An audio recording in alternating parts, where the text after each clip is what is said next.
اس کے ذریعے سیدنا حسین ابن علی رضی اللہ تعالی عنہ کو شہید کروایا. 18 اہل بیت میں سے اور 54 لوگ دوسرے شہید ہوئے واقعہ کربلا کے دوران. ٹوٹل 72 لوگ.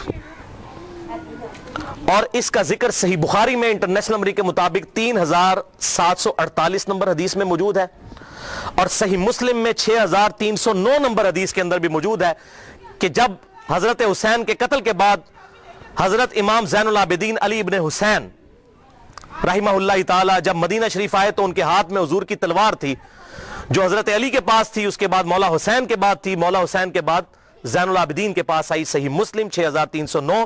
تو مسور بن مخرمہ رضی اللہ تعالیٰ عنہ حاضر خدمت ہوئے اور انہوں نے کہا کہ اے نبی کے بیٹے, یہ تلوار آپ میرے حوالے کر دیں ورنہ یہ کہیں بنو امیہ کے ظالم لوگ آپ سے چھین نہ لیں, اور میں اپنی جان سے بڑھ کر اس کی حفاظت کروں گا. تو یہ صحیح مسلم میں موجود ہے. لوگ کہتے ہیں نہیں پتہ نہیں حسین قتل بھی ہوا تھا کہ نہیں. ٹھیک ہے, آپ لوگوں نے یہ باتیں کرنا شروع کر دی ہیں. تو بھئی جھوٹ کے تو کوئی پاؤں نہیں ہوتے ہیں. جب لوگوں نے یہ جرت کی جی وہ صحابہ وہ بغلوں میں بت رکھ کے آتے تھے اس لیے رفع یدین ہوتا تھا, حالانکہ اہل سنت اور اہل تشیع کا رفع الیدین پہ اجماع ہے, سوائے حنفیوں کے پوری امت متفق ہے کہ آپ صلی اللہ علیہ وسلم رکوع میں جاتے وقت رکوع سے اٹھتے وقت رفع الیدین کرتے تھے. لیکن جب کوئی بندہ بے ایمانی پر اترا ہے تو اس کا تو کوئی علاج ہی نہیں ہے. وہ کہے گا جی بت رکھ کے آتے تھے, اے بھی ہوئی یہ بت رکھ کے آتے سن. بھائی صحیح مسلم میں موجود ہے, صحیح بخاری میں واقعہ کربلا کا ذکر موجود ہے. دوسرا سیاہ کارنامہ, اور ادھر میں یہ بات کر دوں, بعض لوگ کہتے ہیں حضرت حسین جو ہے وہ یزید کی بیعت کے لیے جا رہے تھے اور انہوں نے کہا میری 3 شرائط ہیں, یا تو مجھے اجازت دو میں یزید کے ہاتھوں میں ہاتھ دے دوں, یا مجھے کسی مسلمان سرحد پر بھیج دو, یا مجھے واپس جانے دو. خدا کے لیے بھائی یہ بات ہوتی تو بنو امیہ نے لوڑیاں ڈالنی تھی کہ حضرت امیر معاویہ رضی اللہ تعالیٰ عنہ پوری زندگی حضرت حسین سے وہ بیعت نہیں لے سکے اپنے بیٹے کے لیے جو انہوں نے اپنی وفات سے 4 سال پہلے لینا شروع کر دی تھی. اور یہ عبید اللہ ابن زیاد نے حضرت حسین کو اگر منوا لیا تھا تو اس کو تو سونے میں تولنا تھا یزید نے کہ بھی آپ نے بڑا کارنامہ کیا ہے. کدھر یہ جھوٹ ہے. انصاب الاشراف کتاب سے یہ پیش کرتے ہیں, شیخ زبیر لیزئی صاحب نے پوری تحقیق لکھی ہے کہ یہ کتاب ہی ثابت نہیں صحیح سند کے ساتھ, اور اس کتاب میں تو ایسی ایسی حدیثیں ہیں کہ کئی صحابہ کا ایمان ہی ثابت نہیں ہوگا اگر اس کتاب کو انصاب الاشراف کو پیش کریں. اور یہ جو روایت ہے وہ روایت بھی منقطع ہے. حلال بن صاف یہ بیان کرتے ہیں ان کا واقعہ کربلا میں ہونا ثابت ہی نہیں ہے, اور منقطع روایت کوئی حجت نہیں ہوتی ہے.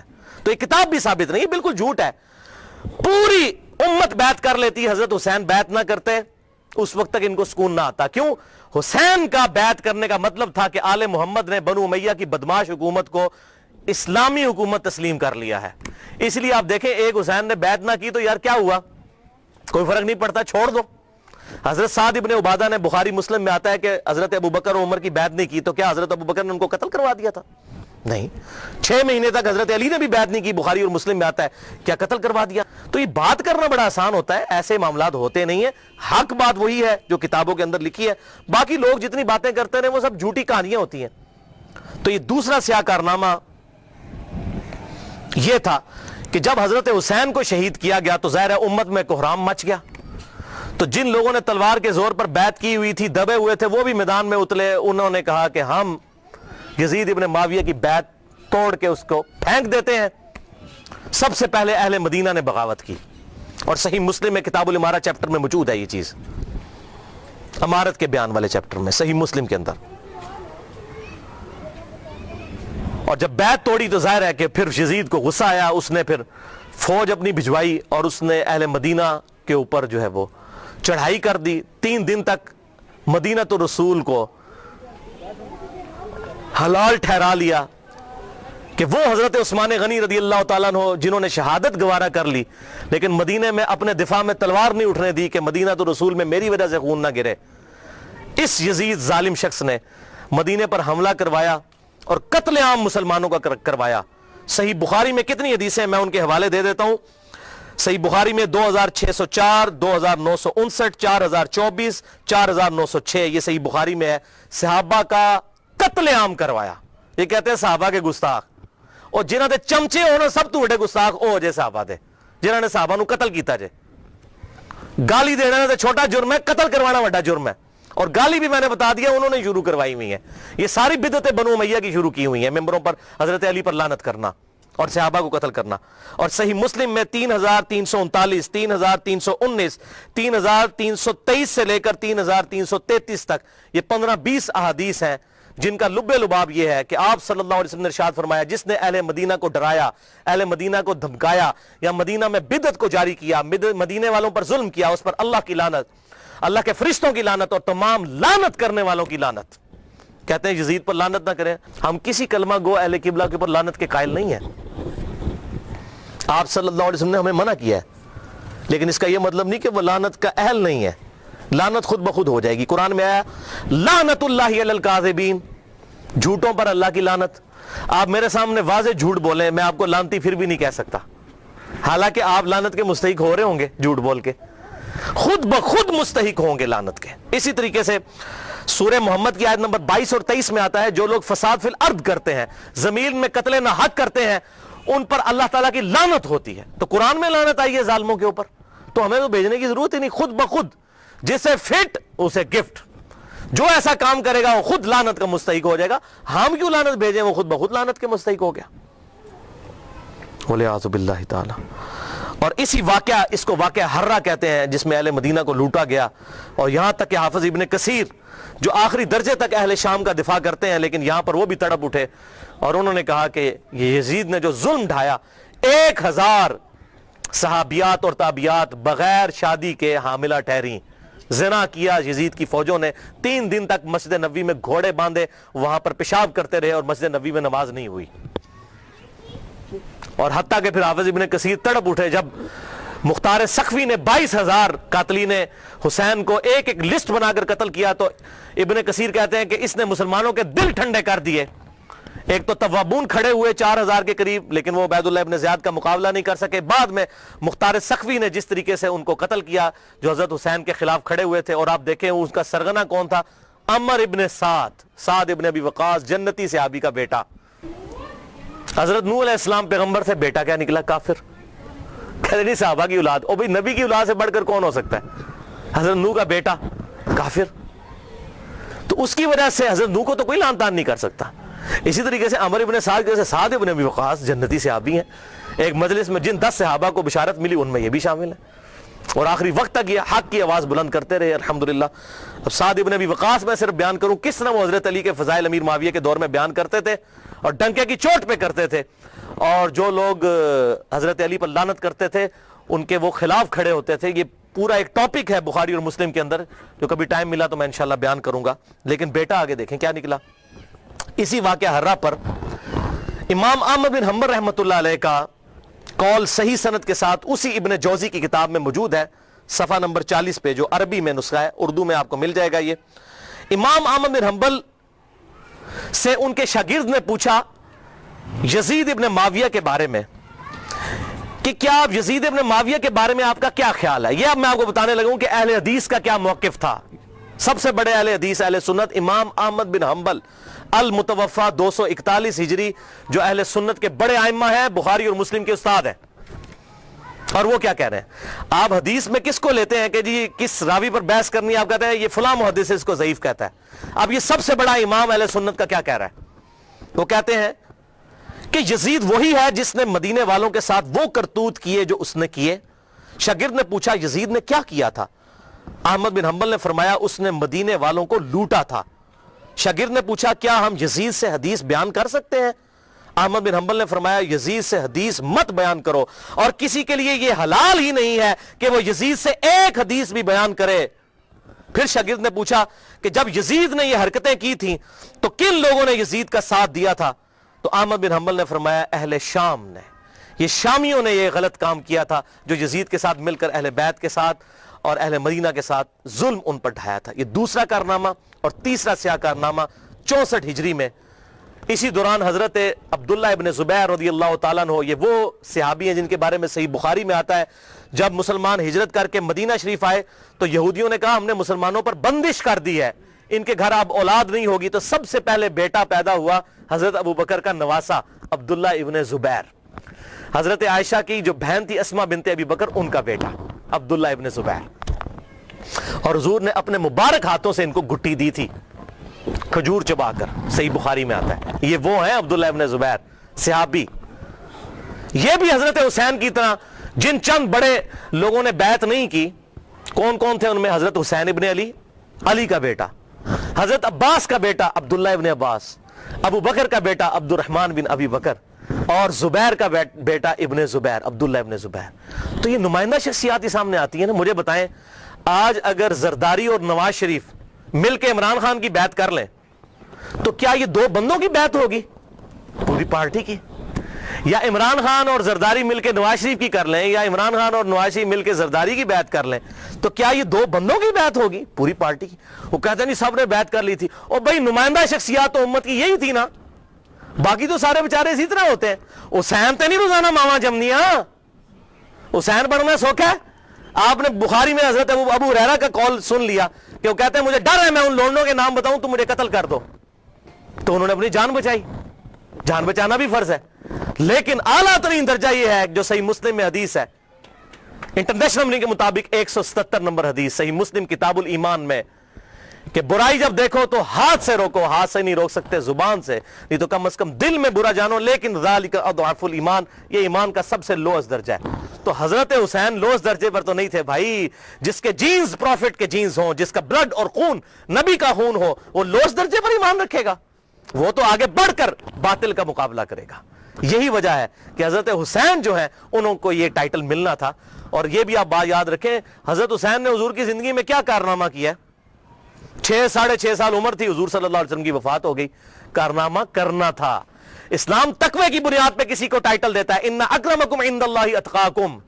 حضرت حسین نے کون سا کارنامہ کیا تھا؟ کارنامہ بھائی کرنا تھا۔ جنتی نوجوانوں کا ٹائٹل اس لیے ملا کہ انہوں نے وہ کام کرنا تھا کہ جب امت سو چکی ہوئی تھی انہوں نے امت کو جگایا، اور ایسی بھی امت جاگی کہ آج تک جب بھی کہیں پر ظلم ہوتا ہے حسین کی مثال پیش کی جاتی ہے۔ لوگ کہتے ہیں کیا ہوا جی، حسین کے ساتھ بھی تو 72 لوگ تھے نا، اگر ہم تھوڑے ہیں۔ سورہ نحل میں آیا کہ ابراہیم علیہ السلام اکیلے ہی پوری امت تھے۔ حق تھوڑا ہو، حق حق ہے، باطل باطل ہے، چاہے وہ کثرت میں کتنا ہی زیادہ ہو۔ ٹھیک ہے، تو یہ بات آپ سمجھیے اس حوالے سے۔ تو عبداللہ ابن زبیر نے بھی بغاوت کی، انہوں نے حجاز، مکہ، مدینہ اور پورے ایریے پر انہوں نے اپنی خلافت قائم کر لی، اور یزید صرف شام تک رہ گیا۔ تو پھر یزید نے عبداللہ ابن زبیر رضی اللہ تعالیٰ عنہ کو قتل کرنے کے لیے اور ان کی حکومت کو ختم کرنے کے لیے جو خلافت تھی، اپنے گورنروں کو بھیجا، سپہ سالاروں کو بھیجا۔